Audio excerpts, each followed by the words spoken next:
범인 없는 살인의 밤.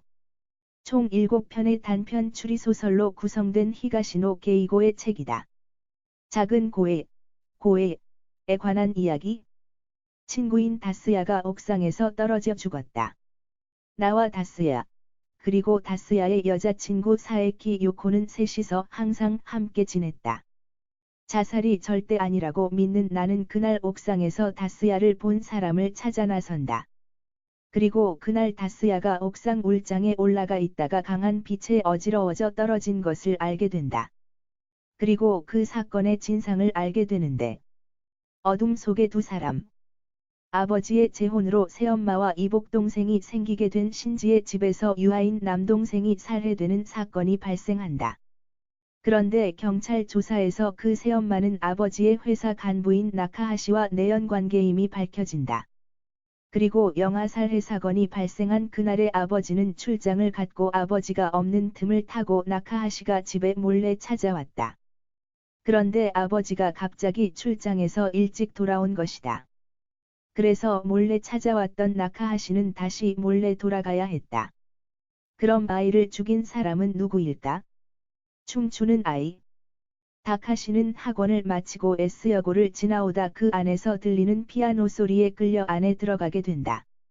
그 안에 체육관에는 한 여학생이 리본 체조를 하고 있었다. 그녀는 매주 수요일 저녁에 체육관에서 혼자 체조를 했다. 그리고 다카시는 그녀에게 다가가기 위해 음료수와 당신의 팬이라고 쓴 종이를 넣은 봉투를 체육관으로 들어가는 입구에 올려두었다. 이렇게 세 주가 흘러갔고 다카시는 슬슬 자신의 존재를 그녀가 알아줄 것이라 생각했다. 그런데 그 다음부터 그녀가 보이지 않았다. 그리고 과외 선생님에게 이 사실을 알려준다. 다카시의 문제를 해결해 주고자 그녀의 존재를 찾아보기로 했다. 그녀는 명문 S여고의 학생이 아니라 식당에서 설거지를 하는 소녀였다. 그리고 그녀는 리듬 체조를 유난히 좋아했다. 그래서 사람들이 없는 수요일 저녁에 몰래 체육관에 들어가 혼자 체조를 했던 것이다. 그런데 왜 그녀는 사라졌을까? 그녀는 얼마 전에 옥상에서 투신 자살을 한 것으로 밝혀졌는데 그 이유가 S여고 학생들에게 집단으로 폭행당한 후 자살한 것으로 밝혀졌다.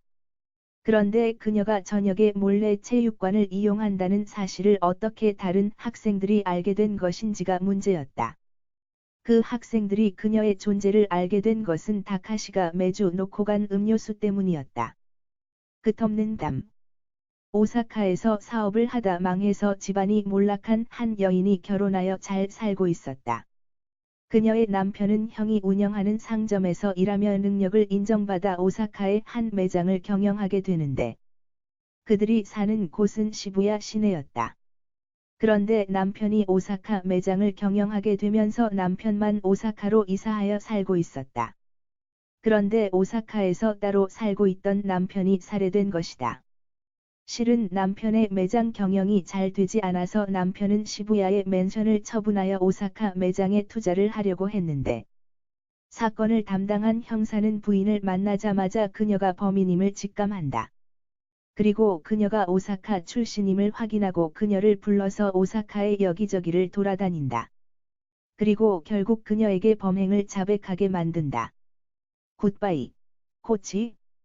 나옴이라는 양궁 선수가 자신의 죽음을 자신의 코치에게 알리는 비디오에 녹화한 후 자살을 한다. 신고를 받고 경찰의 조사가 시작된다. 그 비디오만으로 보면 그녀는 자살이 확실했다. 그런데 실은 이 비디오는 1년 전에 그녀가 자살을 시도하려고 녹화를 했던 테이프였고 그녀가 코치에게 매달리자 코치는 그녀를 살해할 계획을 세운다. 그 1년 전에 녹화한 테이프를 지금 찍은 것처럼 가장해서 그녀를 살해하고 자살로 위장하려고 한 것이었다. 그런데 밝혀진 사실은 놀라웠다. 실은 그 테이프가 1년 전 그 영상을 그대로 다시 재현한 것이라는 것이며 그녀는 코치가 자신을 살해하도록 유인하고 그것이 살인이라는 증거를 비디오에 남겨둔다. 그녀는 코치가 계획대로 자신을 살해하도록 만들고 그가 범인이라는 증거를 몰래 넣어둔 것이다. 짧은 단편들이지만 반전이 돋보이는 이야기들로 구성되어 있다.